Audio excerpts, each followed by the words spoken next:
मित्रांनो, तुमचं पुन्हा एकदा सुमिरित मराठी ह्या यूट्यूब चॅनेलवर स्वागत आहे. आजची कथा सुरू करण्यापूर्वी जर कोणी ह्या चॅनेलवर पहिल्यांदाच आले असाल आणि अजूनही सबस्क्राईब केले नसेल तर नक्की सबस्क्राईब करा. धन्यवाद. संगमपत्ती लागल्यानंतरचा चेहरा करून दिनकर, सलमा आणि तिचा मुलगा यांच्या समवेत नव्या घरात राहायला गेला. सलमाच्या मुलाचा त्याला आधीच लळा लागला होता, त्यामुळे नव्या घरात त्याच्याशी नव्याने वावरताना त्याला मुळी संकोच झाला नाही. सलमाही स्वतःचं मागचं आयुष्य अडगळीत टाकून नव्या देहानिशी नव्या घराशी एकरूप झाली होती. मधून मधून त्याच्या घरी जाऊन हे सगळं भरल्या नेत्रांनी न्याहाळताना माझा ऊर भरून येत होता. आता मी एकटाच राहत असल्यामुळे मला माझ्यासाठी काही धडपड करणं आवश्यक होतं. दिनकरने आपल्या धंद्यात मला भागीदारी देऊ केली. मी ती विनयपूर्वक नाकारली. मी म्हणालो, आता हे सारं सलमाचं आहे. मी काहीतरी वेगळं करण्यातच पुरुषार्थ आहे. दिनकरला माझा स्वभाव माहीत होता, त्याला माझं पटलं. मी प्रकाशनाचा धंदा करायचं ठरवलं. थोडे बहुत पैसे बँकेत शिल्लक होते व साहित्यिक सर्कलमध्ये दबदबा होता. मी ठरवलं, I must keep my self busy for 24 hours. आणि एका वेगळ्या उभारीने मी नव्या धंद्याला सुरुवात केली. एका संध्याकाळी सलमाचा मुलगा घाबरा घुबरा होऊन माझ्याकडे आला. धापा टाकत म्हणाला, माने आपको जल्दी बुला माने आपको जल्दी बुलाया है, चाचा बीमार हो गया है. माझ्या काळजात अगदी धस्स झालं. मी कपडे चढवून तडक बाहेर पडलो आणि टॅक्सी करून वरळीला आलो. दिनकर बिछाण्यावरती पडल्या पडल्या सारखा तळमळत होता. या कुशीवरून त्या कुशीवर. कसल्या तरी अनामिक वेदना त्याला सहन होत नव्हत्या. अंगात ताप होता. मी सलमाला विचारलं, क्या हुआ? त्यावरती काळजीच्या सुरात म्हणाली, देखो ना, ये आधा घंटे से कैसा कर रहे हैं, एकाएक यह क्या हो गया है इनको. मी दिनकरचे खांदे धरून त्याला विचारलं, अरे बाबा, काय होतंय तुला? असं काय करतोयस? त्यावर तो तळमळत कसे बसे बोलला, काय काय काय होतंय तेच कळत नाही रे. सहन होत नाहीये. माझ्या ताबडतोब लक्षात आलं की हे प्रकरण काही और दिसतंय. एकदम मला मागचा प्रसंग आठवला. दिनकर मला म्हणाला होता, मी आजारपणातून वाचणार नाही. क्षणाचाही विलंब न लावता मी टॅक्सी करून त्याला एका डॉक्टरकडे घेऊन गेलो. डॉक्टरने त्याला तपासलं आणि गंभीरपणे ते मला म्हणाले, it is a better to take the patient to the hospital. मी डॉक्टरांची चिठ्ठी घेऊन दिनकरला केएम हॉस्पिटलमध्ये घेऊन गेलो. त्याला हॉस्पिटलमध्ये दाखल करण्यात आलं. सलमा रात्रभर तिथे राहिली. मी सकाळीच हॉस्पिटलमध्ये गेलो आणि डॉक्टरांना भेटलो. डॉक्टर शांतपणे म्हणाले, it is somewhat typical case. I suspect it is a cancer. डॉक्टरांचे शब्द ऐकल्यावर माझ्या तोंडून अभावितपणे शब्द बाहेर पडले. आता संपलं सारं. मी त्वरेने त्याला टाटा हॉस्पिटलमध्ये हलवलं. ऑपरेशन ताबडतोब करायला हवं असं डॉक्टरांचं म्हणणं पडलं. सलमाची अवस्था केविलवाणी झाली. मी तिला धीर दिला. तिचा तो गुंड मुलगाही या प्रसंगाने हल्ला. दोघांच्याही डोळ्यात टचकन पाणी आलं. मी त्यांना म्हणालो, चिंता मत करना, सब कुछ ठीक हो जाएगा. ऑपरेशन के बाद वो ठीक हो जाएगा. ऑपरेशन झालं आणि माझ्या अपेक्षेप्रमाणे ते यशस्वीही झालं. त्या दोघांचे चेहरे फुलले. सलमाने तर मला भैयाजान असं म्हणत आवेगाने मिठीच मारली. काही दिवसांनी तो बरा झाल्यामुळे त्याला घरी पाठवण्यात आलं. मला मात्र जो हादरा बसला होता तो कायमचाच. डोकं गच्च दाबून मी सुन्नपणे घरी बसून राहिलो. दिनकर, शकुताई, सलमा आणि मी ही 4 आयुष्य एकमेकांजवळ आली ती किती योगायोगांनी. व आणि पण, परंतु 4 उभयान्वयी अव्यय. 2 वाक्यांना जोडणाऱ्या शब्दाला उभयान्वयी अव्यय म्हणतात. ही 4 अव्यय म्हणजे काही व्याकरण नव्हे. मात्र या 4 अव्ययांना गाळून काही व्याकरण उभं राहणार नाही. विचार करून मेंदूची पावडर झाली. एका प्रेसवर मी माझ्या प्रकाशनतर्फे नुकत्याच येऊ घातलेल्या एका पुस्तकाचे प्रूफ तपासत होतो. त्या कादंबरीतल्या या वाक्यापाशी माझी लाल पेन्सिल येऊन थडकली. मृत्यूची पार्टिशन धडाधडा कोसळताना तो पाहत होता. अचानकपणे झोपेतून एखादं लहान मूल दचकून उठावं तशी माझी अवस्था झाली. एकदम मला दिनकरची आठवण झाली आणि छातीत धडधड होऊ लागली. माझं अंतर्मन ओरडून सांगू लागलं, something is going to happen. You must rush immediately. एका अनामिक संवेदनेने मी फुगीर फुगीर होत चाललो आणि बसलेल्या खुर्चीत मी मावेनासा झालो. ताडकन उठून मी दिनकरकडे निघालो. मी धापा टाकीतच पहिल्या मजल्यावर खोलीत शिरलो तेव्हा सलमा पलंगावर पडलेल्या दिनकरला सावरीत होती. ती बसल्या जागेवरून ओरडली, देखिए तो कही पुरानी बात, लेकिन आप इतने जल्दी कैसे आए? मैंने अभी अभी तो भेजा बच्चे को आपके पास. मी धावतच दिनकर जवळ गेलो. त्याची अवस्था फारच भयानक झाली होती, पूर्वीपेक्षाही भयानक. ऑपरेशन झाल्यानंतर त्याची तब्येत जरा बरी झाली होती, पण कसलीशी अनामिक भीती त्याला त्रासू लागली होती. तो हळूहळू खंगत चालला होता. सलमाने त्याची सेवा करण्यात मुळीच कसूर केली नाही. एखाद्या यंत्रासारखी अहोरात्र त्याच्या सेवेला ती जुंपली होती. पण सेवा म्हणजे दवा हे समीकरण नेहमीच मांडलं जात नाही. त्याची भयानक हालत पाहून मी सलमाला ताबडतोब डॉक्टरकडे पिटाळलं. दिनकर नुसताच तळमळत होता. छातीतून प्रचंड वेदना होत होत्या. बघता बघता तो गुरासारखा ओरडायला लागला. मी उमजलो, आता काही खरं नाही. मी त्याला मिठी मारल्यागत कवटाळला आणि म्हणालो, घाबरू नकोस, आम्ही आहोत ना, डॉक्टरही येतील आता. दिनकर विव्हळत ओरडला, नाही रे प्रदीप, आता नाही सहन होत मला. विव्हळत विव्हळत त्याला रडूच कोसळलं. विव्हळणं आणि रडणं एकमेकांत इतकं मिसळून गेलं होतं की मला त्याच्या तोंडातून फुटणारे शब्द एखाद्या भेसूर यमदूतासारखे वाटले. सलमा, सलमा. तो सलमाला हाका मारू लागला. त्याचा आवाज वाढला. मी घाबरलो. मी म्हणालो, सलमा डॉक्टरकडे गेली आहे रे, येईल की आत्ताच. दिनकर कसंसच करायला लागला. आ गई सलमा, सलमा, सलमा देख सलमा. प्रदीप, प्रदीप मेरा जानी दोस्त, उसके लिए मैं कुछ नहीं कर पाया. उसे मैं बहुत सताया, बचपन में और बढ़प्पन में भी. सलमा, उसको बोलना, अगले जन्म में मैं तेरा दोस्त बनकर आऊंगा, लेकिन मैं तुझे किसी तरह से नहीं सताऊंगा. आणि एकदम त्याला घरघर लागली. एकदम एक उचकी देऊन तो शांत झाला. त्याच्या तोंडून शेवटचे शब्द बाहेर पडले, सलमा, प्रदीप से कहना की मुझे माफ करना. मी वेड्यासारखा कितीतरी वेळ त्याच्याकडे पाहतच राहिलो. डॉक्टर आये या सलमाच्या शब्दांनी मी भानावर आलो. डॉक्टरांना घेऊन सलमा धावतच आत आली. मी शकुताईच्या माहेरी गेलो. ती मुलाला खेळवीत होती. मला पाहिल्याबरोबर ती नेहमीप्रमाणेच हरखली. मी शांतपणे खुर्चीत बसून राहिलो. काहीतरी बोलावं म्हणून मी तिला विचारलं, आई कुठे दिसत नाही ती, आणि घरातली इतर माणसं कुठं ग गेलीत? आई गेले देवीला. अलीकडे ती खूप देवदेव करायला लागले. ह्या देवाला नमस्कार, त्या देवाला नमस्कार असं सारखं तिचं चाललेलं असतं.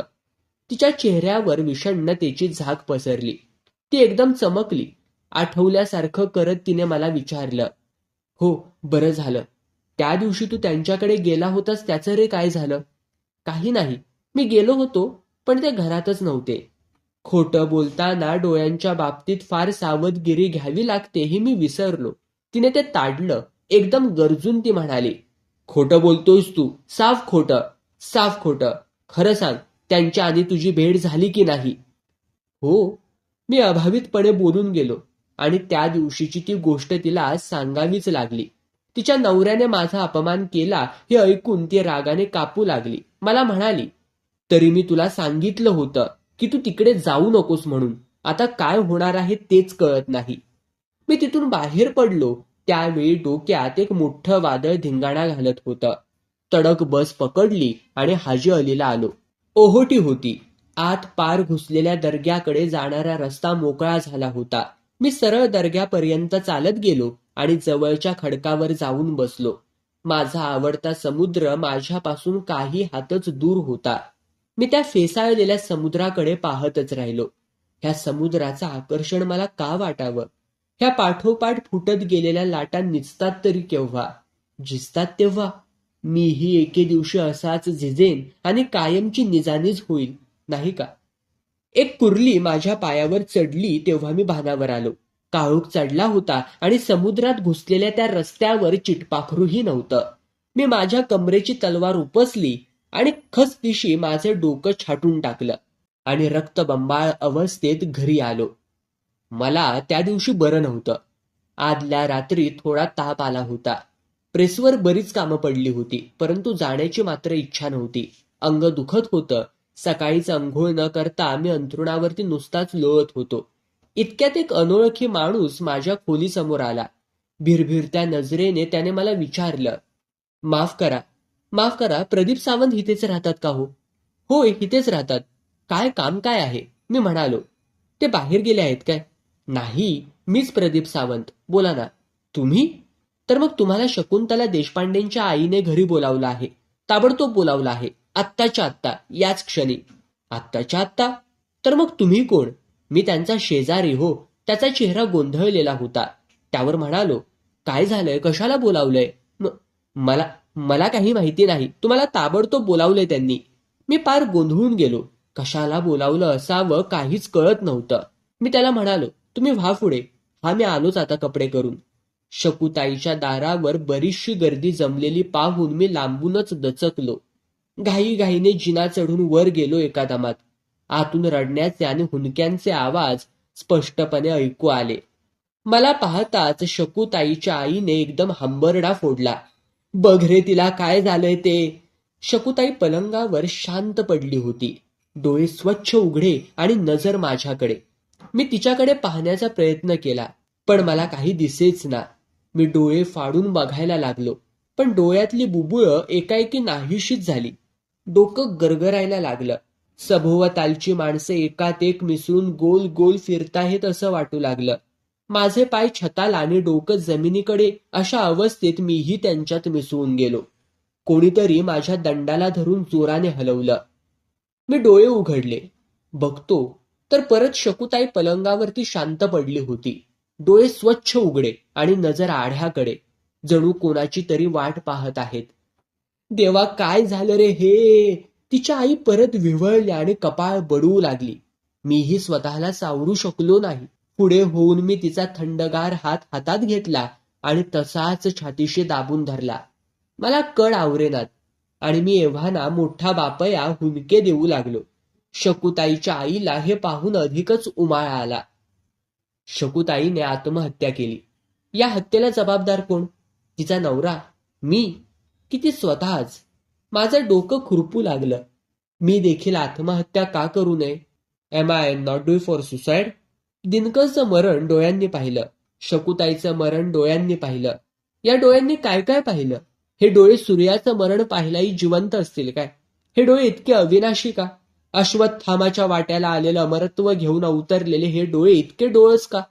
या डोळ्यांना आत्महत्या करता येत नाही. वाटलं या डोळ्यांना भुसकून टाकावं, खाचा खाचा करावं, पापण्यांची चिरेबंदी करावी कायमची. पण त्या अमरत्वाचं काय? माझ्याही शरीरावर आत्महत्येची सूज चढली. त्या नशेनं शरीर झिंगायला लागलं. एकाएकी भरती आल्यासारखं वाटू लागलं. त्या विचारानं मी अगदी हलकं हलकं होत गेलो. एकदम कपड्यांकडे झेपावलो. पॅन्ट चढवली आणि सहजपणे खिशात हात गेला. अरे, हे पत्र! शकुताईने मरते वेळे माझ्याकरिता लिहून ठेवलेलं पत्र. त्या पत्राचा विसर मला कसा पडावा? मी भरभर घडी उघडली आणि अधाशासारखा परत परत ते पत्र वाचू लागलो. प्रिय प्रदीप, तुझ्या ह्या दुर्दैवी बहिणीचं हे शेवटचं पत्र. तुझ्या हातात हे पत्र पडेल तेव्हा आम्ही या जगात नसेन.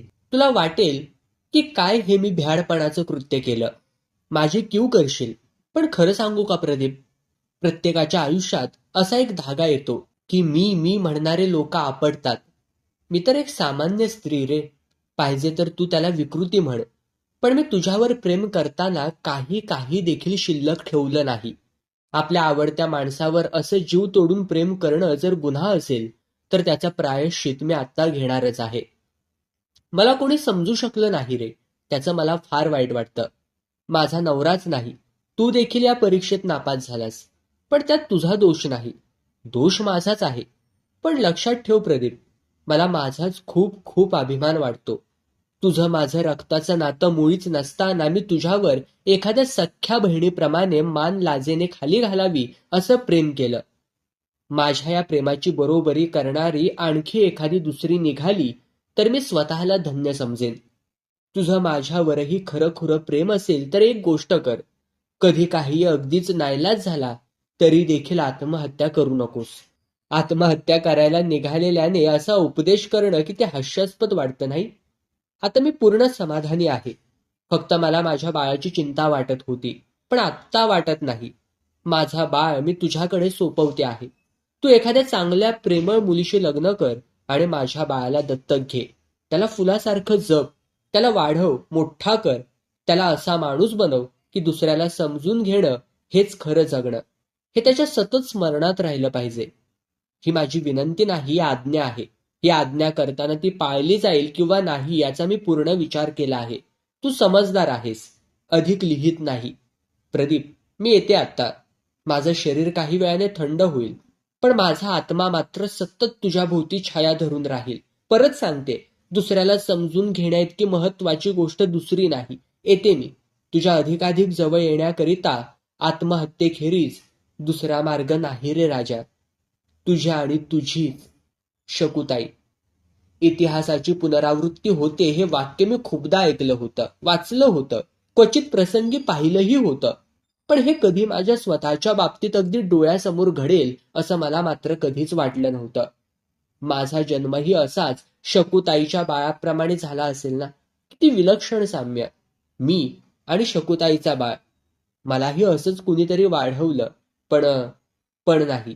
असं होऊ देणार नाही. मी तुझ्या आयुष्याचे असे तीनतेरा वाजू देणार नाही.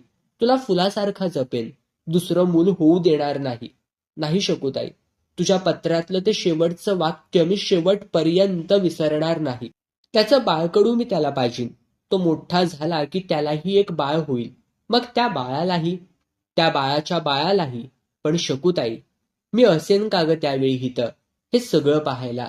किती किती बरं वाटतंय बघ शकुताई मला आता. साऱ्या जगातली गैरसमजाची भूतं गाडता गाडता मीच एके दिवशी गाडला जाईन का ग? विचार करून करून माझ्या मेंदूची अक्षरशः पावडर झाली. ती पावडर तोंडाला माखून मी शिमग्यातल्या सोंगासारखा ऐना की बैना करीत फिरायला लागलो.